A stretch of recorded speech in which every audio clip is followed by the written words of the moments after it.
Today, we are about to journey into the opening scene of the Avataṃsaka Sutra. And let me tell you, this isn't just any scene.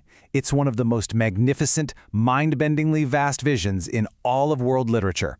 We're going to explore how this single cosmic moment is meant to reveal the very fabric of reality itself. And it all starts with these four simple words. Thus have I heard. This is the classic opening for a Buddhist scripture, you see. It's like a stamp of authenticity. This is the voice of the disciple Ananda, and he's basically telling us, hey, listen up. What you're about to hear is the real deal, straight from the Buddha. It sets this tone of timeless authority right before the cosmic fireworks begin. So, let me ask you, when you hear Grand Assembly, what pops into your head? A packed stadium, maybe? A giant music festival? Well, whatever you're imagining, get ready to have your sense of scale completely shattered. This isn't just a big gathering. It's a portrait of the entire cosmos showing up for one single pivotal moment. And here we are, right at that moment. The scene is set. The Buddha has just achieved perfect enlightenment. He's sitting at the Buddhimanda, which is literally the seat of awakening, in the ancient land of Magadha. Everything, and I mean everything, that's about to unfold comes from this one, silent, incredibly profound state of realization. Okay, so let's begin our cosmic zoom in. We start with the ground right beneath the Buddha's feet. The text describes a scene of just impossible splendor, and we're going to build it now, piece by piece. So, first off, the ground itself, it isn't ordinary soil. The Sutra says it's made of indestructible diamond. Think about that. A foundation that's pure, timeless, absolutely unbreakable. And it's covered in countless jewels, each one shimmering with a whole universe of forms and colors. This isn't just for show, it's symbolizing that the very basis of enlightenment is brilliant and unshakable. All right, now look up from that diamond ground and you see the Bodhi tree. And you guessed it, this is no ordinary tree. Its trunk is made of a deep blue lapis lazuli. Its branches are literally woven from precious gems. And the fruit?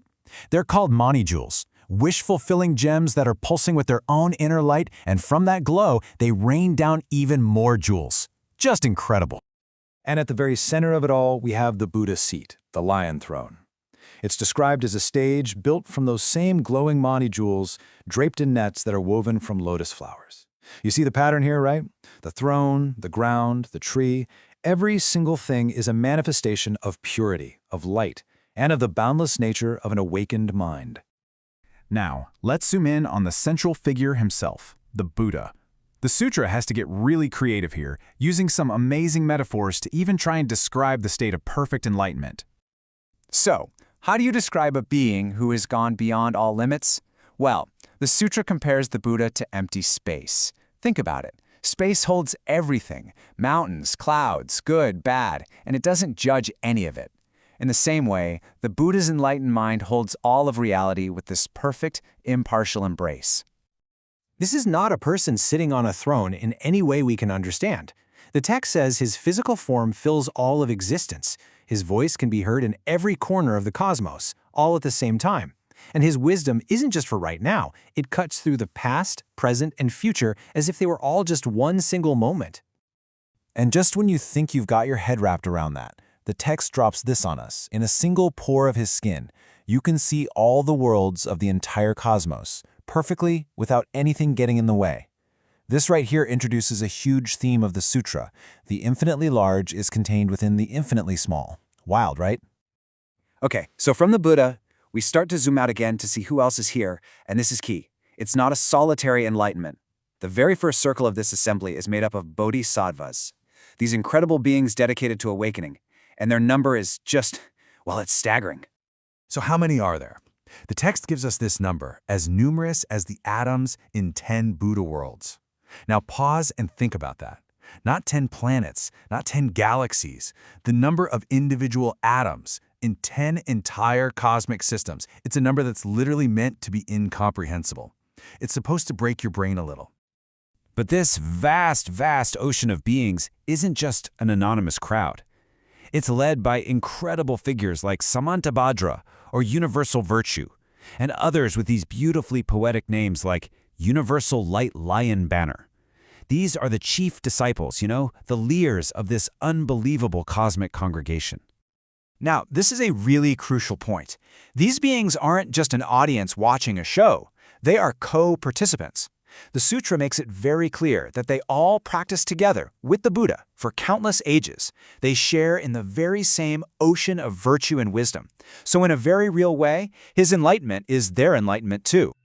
But the assembly doesn't stop with bodhisattvas. Not even close. The cosmic camera pulls back even further, and you start to see that this gathering includes every single category of being you could possibly imagine. The sutra just starts listing them out, starting with the consciousness of the natural world itself. First up, the mountain spirits arrive. You can imagine these as beings of immense stability and strength, the very consciousness of the great peaks of the cosmos.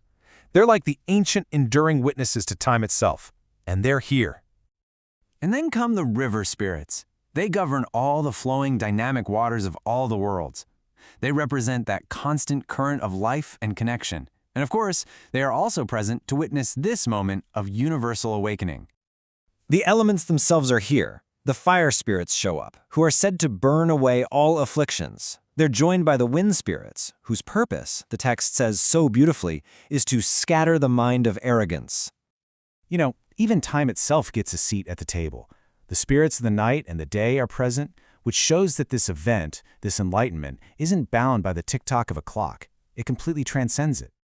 And finally, the assembly includes these awesome mythological beings, the dragon kings from the deepest oceans and the celestial kings from the highest heavens. The message is just hammered home again and again.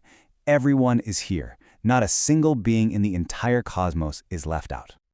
So you have to ask, why? Why paint such an impossibly grand scene?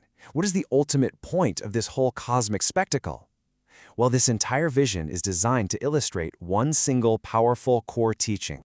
You see, this whole grand assembly is a living metaphor for a concept called the net of jewels. I want you to imagine a vast cosmic net that stretches to infinity in every direction. At every single knot in that net, there's a perfectly polished jewel. Now, if you look into any one of those jewels, what do you see? You see the reflection of every other jewel in the entire infinite net. Each part contains the whole, and the whole is in every part. The Buddha, the bodhisattvas, the mountain spirits, they're all jewels in this net, perfectly reflecting each other, totally interconnected.